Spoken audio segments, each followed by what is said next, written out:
जिस छत्तीसगढ़ में धर्मांतरण के नाम पर साल भर में औसतन 4 मामले दर्ज होते हैं और उनमें से एक भी अदालत में अवैध साबित नहीं हो पाता, वहीं अब खतरे का एक ऐसा नैरेटिव गढ़ा गया है कि सजा सीधे उम्र कैद तक जा पहुंची है।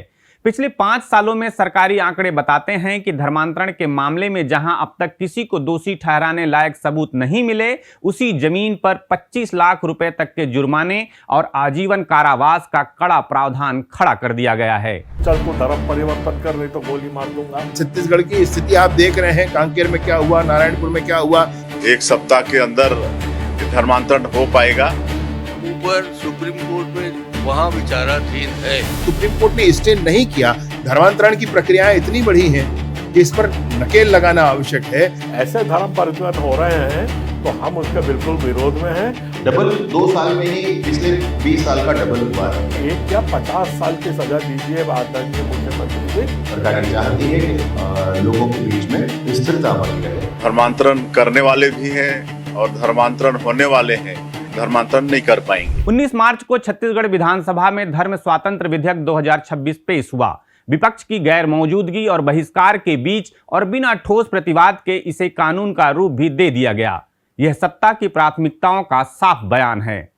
सरकार इसे कमजोर वर्गों की सुरक्षा का कवच बता रही है, लेकिन आंकड़े एक असुविधाजनक सच्चाई की ओर इशारा करते हैं। जब 7 वर्षों में अवैध धर्मांतरण के एक भी मामले में सजा नहीं हुई, तो यह कानून सुरक्षा का उपाय है या फिर डर और नियंत्रण की नई इबारत।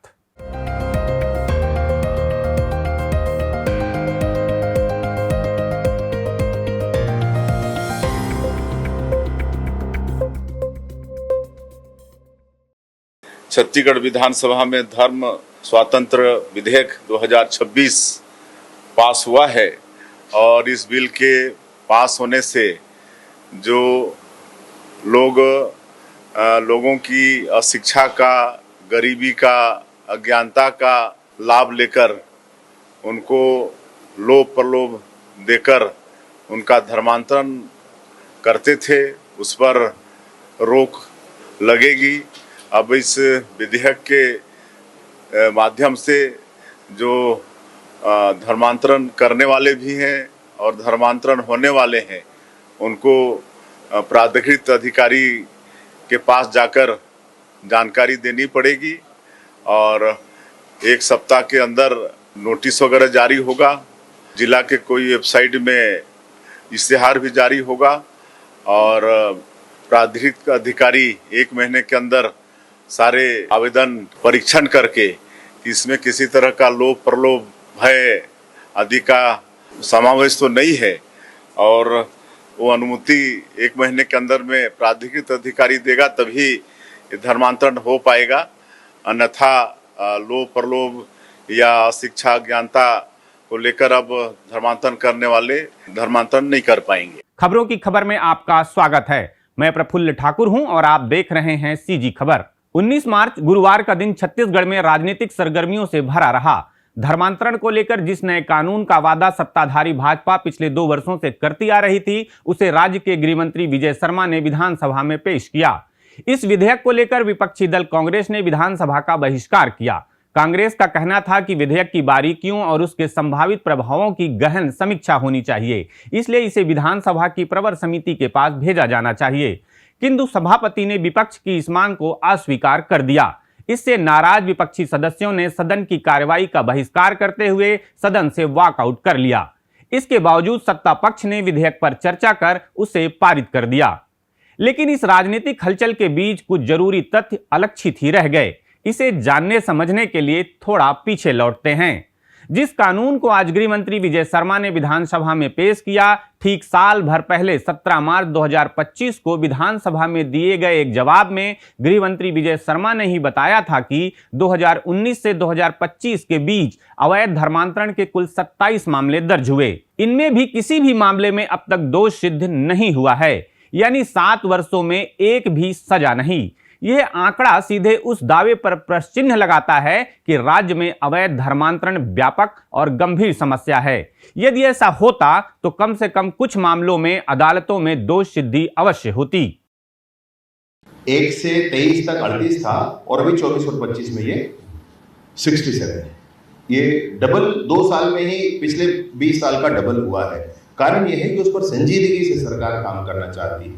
सरकार ये चाहती है कि समाज में बढ़ने वाले इस वैमनस्य को समाप्त किया जाए और लोगों के बीच में स्थिरता बनी रहे, इसके लिए इस काम को किया गया। एक अन्य जवाब में यह भी सामने आया कि 2024-25 में धर्मांतरण से जुड़ी 43 शिकायतें मिली, जिनमें से 23 मामलों में अपराध दर्ज किए गए।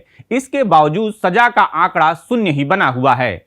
2001 से 2023 के बीच भी कुल 38 मामले दर्ज हुए, लेकिन किसी में भी दोष सिद्धि नहीं हुई। यह स्थिति दो आशंकाओं की ओर इशारा करती है। या तो समस्या उतनी व्यापक नहीं है जितनी बताई जा रही है, या फिर जांच और अभियोजन की प्रक्रिया इतनी कमजोर है कि अपराध साबित ही नहीं हो पा रहे।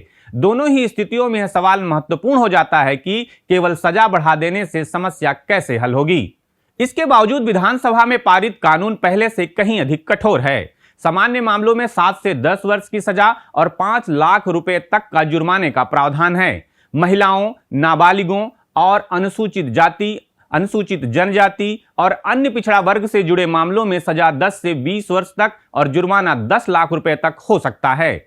सामूहिक धर्मांतरण के मामलों में आजीवन कारावास तक की सजा हो सकती है।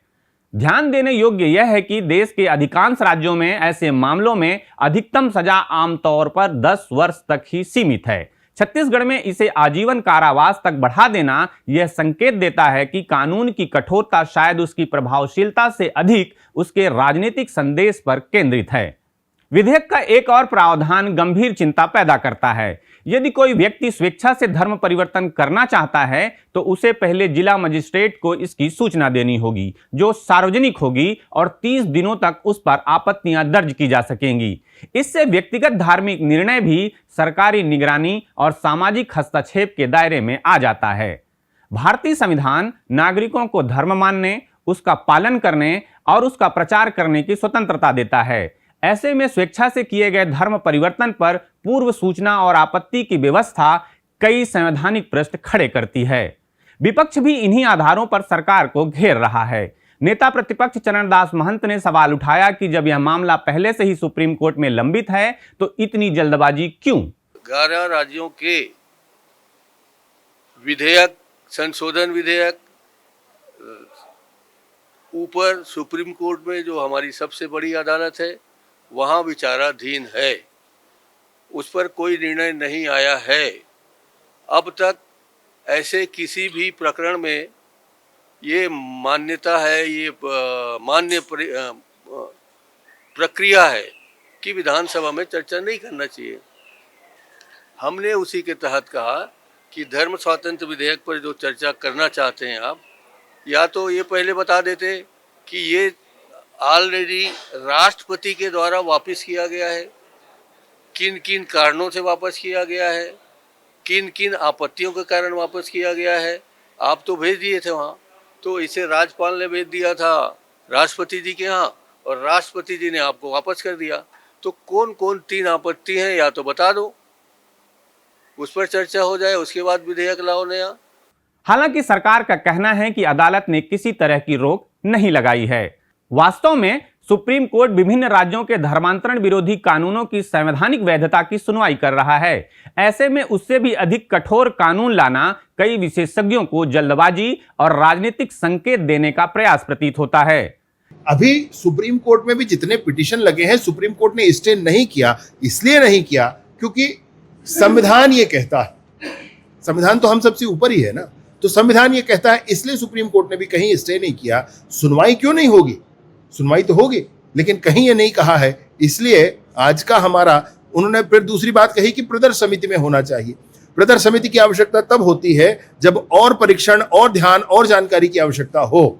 हमारे यहाँ छत्तीसगढ़ की स्थिति आप देख रहे हैं, कांकेर में क्या हुआ, नारायणपुर में क्या हुआ, सरगुजा में क्या हुआ, यहाँ पर अन्य स्थानों पर क्या हो रहा है। धर्मांतरण की प्रक्रियाएं इतनी बड़ी हैं कि इस पर नकेल लगाना आवश्यक है, और इसलिए हमने दूसरे प्रदेशों के भी प्रावधानों को पढ़ा, समझा और समझ करके एक पूरी टीम के माध्यम से इसको बनाए।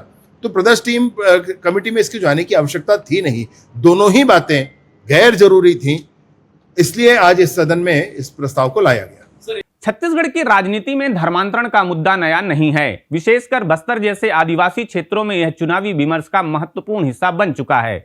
2023 के विधानसभा चुनाव में भी यह एक प्रमुख मुद्दा रहा। इसी संदर्भ में यह भी उल्लेखनीय है कि नया कानून घर वापसी को धर्मांतरण की परिभाषा से बाहर रखता है। आलोचकों का कहना है कि इससे कानून की निष्पक्षता पर सवाल उठते हैं और कुछ संगठनों को अप्रत्यक्ष संरक्षण मिल सकता है।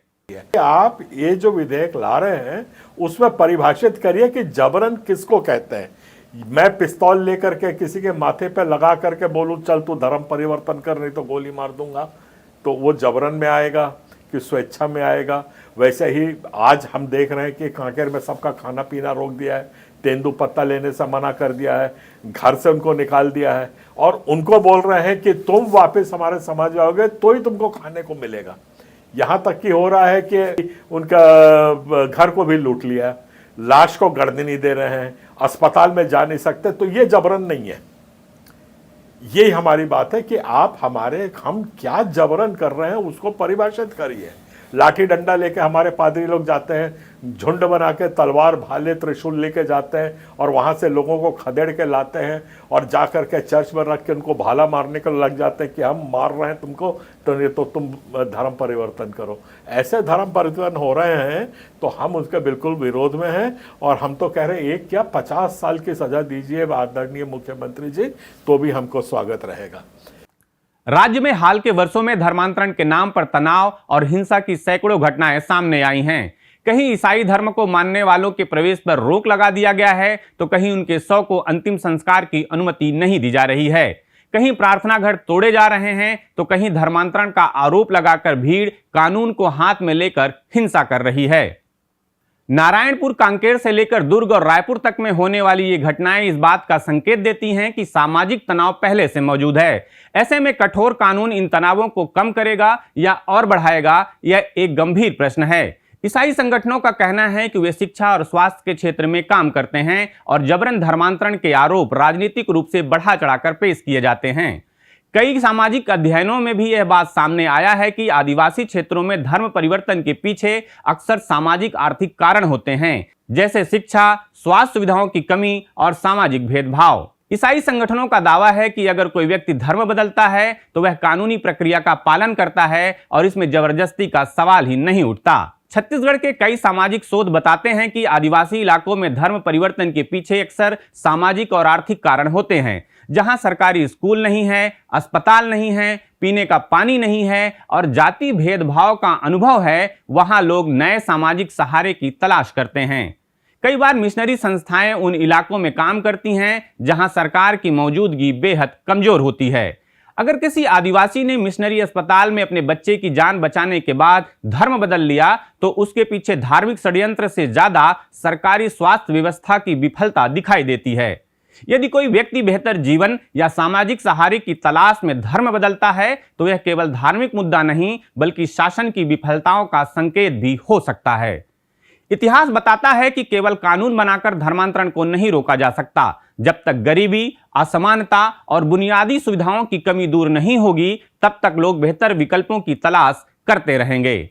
सरकार का कहना है कि इस विधेयक से पहले 52 बैठकें हुई और उन पर व्यापक विचार विमर्श हुआ, लेकिन मूल प्रश्न अब भी अनुत्तरित है। जब पुराने कानून के तहत एक भी दोष सिद्धि नहीं हुई तो उसकी विफलता के कारणों की जांच क्यों नहीं की गई? कानून भय पैदा कर सकता है लेकिन सामाजिक समस्याओं का समाधान नहीं। जब तक बस्तर और सरगुजा के दूर दराज इलाकों तक शिक्षा, स्वास्थ्य और सम्मानजनक जीवन की सुविधाएं नहीं पहुंचेंगी तब तक धर्मांतरण का मुद्दा राजनीतिक विमर्श में बना रहेगा और इसकी सबसे बड़ी कीमत वही लोग चुकाएंगे जो पहले से ही समाज के सबसे कमजोर वर्गों में हैं।